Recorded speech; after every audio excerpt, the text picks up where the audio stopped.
Hello, I'm A.L. Pitcher, the author of The Mystic, and my channel here on TikTok will be a verbal workbook that will be a companion piece to my book. And this is a look behind the scenes on how different sections of my book came into being, how they were developed, and I'll be reading as excerpts from those sections as I give you a little background to that book.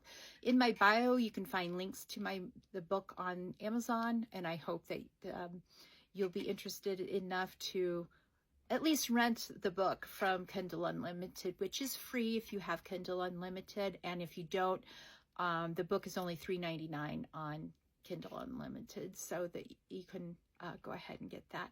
I'd like to give you a little bit of background. I am a graduate of the University of New Mexico, as well as the Central New Mexico Community College, also known as CNM. And this first installment of my verbal workbook will be from my last assignment at CNM, in my creative writing class at CNM, English 2221. My instructor was Kate Parker, and I am excited to reveal to you how I got the beginning and ending of my book. Okay, I've got to put these on or else I can't see. I didn't have a beginning for my book until the last assignment in Kate Parker's English fiction writing class, English 2221 at Central New Mexico Community College. Ms. Parker came into the class with a bulging folder in her hands. She immediately started putting pictures face up on the table in front of her. She finally said, "Okay, come up table by table and pick a picture that appeals to you." When my table was called, I walked up to her table. A small picture of the Phantom of the Opera and his leading lady were sitting there. I felt compelled to pick it up. The Phantom was wearing a silver mask. His leading lady has sable hair and was standing in front of him off to the right side. The assignment was we had 10 minutes to write a short story about the picture. We had to end the assignment by adding, "and everything changed." The beginning of The Mystic was one page, and the ending of The Mystic was one page. I went home that night and expanded on that storyline until I had the following section written, as you will see in chapter 1 of The Mystic. I will now read that excerpt.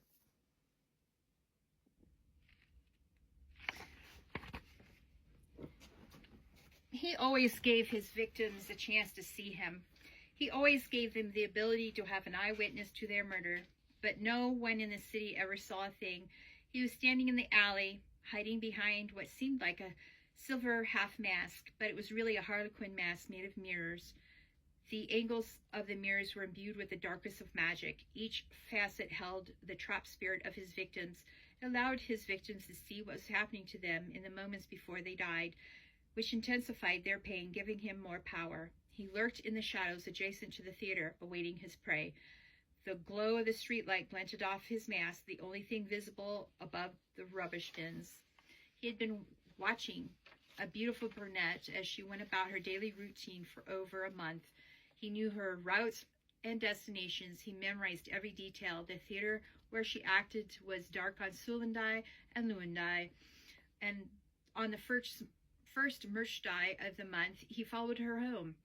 He discovered that she rarely left her flat on the days that the theater was dark. After work on Sandwardai, she went club hopping with the women she worked with. On Iodai, she shopped at an all-night grocery near her home on 95th and 1st Avenue. Tonight, she would meet with her sister at O'Flanagan's for drinks. Tonight was the night she was going to cross his path. Tonight he'd kill her.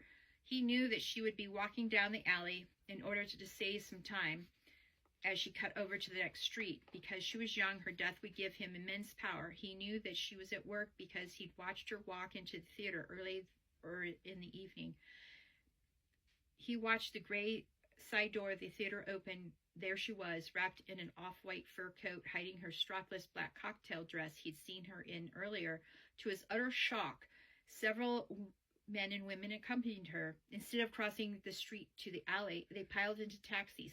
Heat flooded his body, rising from his feet, sweeping up to his scalp as extreme rage took him. An entire month of his time wasted. He'd come early to New York City, ahead of the negotiations with the Black-Beyond family, just so he could find and stalk this woman, and she'd foiled his plans. The negotiations with Black-Beyond family were taking place the day after tomorrow. Now he was out of time, as he was expected back in Schema the evening that the negotiations ended. He had no time to hunt down the beautiful brunette. Fury beat through his mind and body. Feeling thwarted, the masked man gritted his teeth and scowled. He heard footsteps coming from the Flanagan side of the alley. Turning to see what had disturbed his angry ruminations, he was disappointed to see an old, worn-out whore stumbling down the alley. As she came abreast of him, he grabbed her right arm and placed his left hand behind her neck and swung her in a small arc, slamming her face into the wall. That was my beginning. And the ending was also expanded to include more information than I originally wrote for Ms. Parker, and now the conclusion to The Mystic. And everything changed. Chapter 90, 3 months later. Regina woke up to the sounds of her daughter cooing. She glanced over and saw Brigitte playing with her toes. Regina smiled and whispered, "Good morning, baby girl. Blessed be." Her daughter paused in her play and gave a smile full of teeth. Regina got out of bed, happy that she could go to work anytime she wanted. Her goal for the day was to get to the office by about 10:30. She scooped Brigitte out of the bed and wiped her mouth. She placed her into the high chair and went to the kitchen to get a bottle for her to drink while she showered.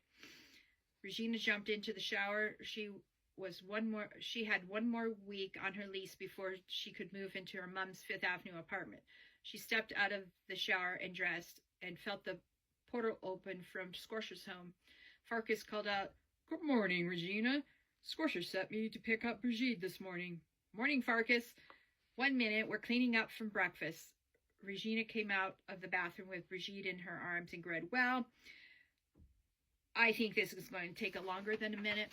Regina dressed her daughter. She packed the baby bag and kissed her baby's head and said, "We're all ready." And she handed Brigitte in the bag to Farkas, and she watched him step through the portal and disappear as it closed.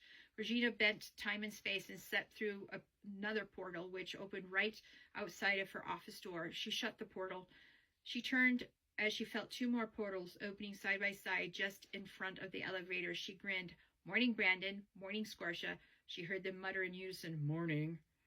She smirked. "Not enough Java." She turned around, placing the key into the lock, turning it and opening the door. The lights she placed around the room glowed softly. They cast a yellow glow in the room. She entered the office and turned the left towards her desk. The orb above her desk illuminated it and her leather chair.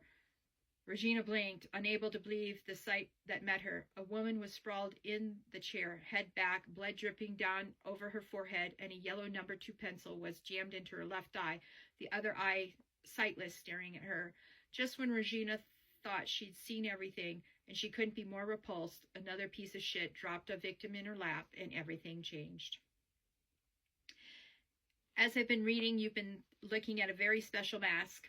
This is the mask that is on the cover of my book. This was gifted to me on Christmas 2 years before my friend Judith Spring passed away.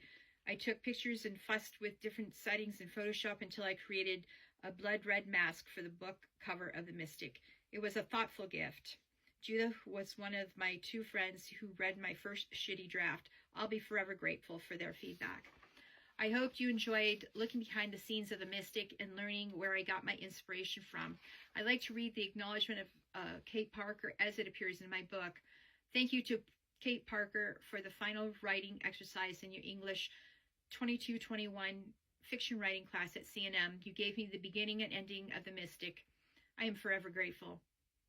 Join me next week as we look at Monsters and Marvels. Good night, my pretties. Sleep tight.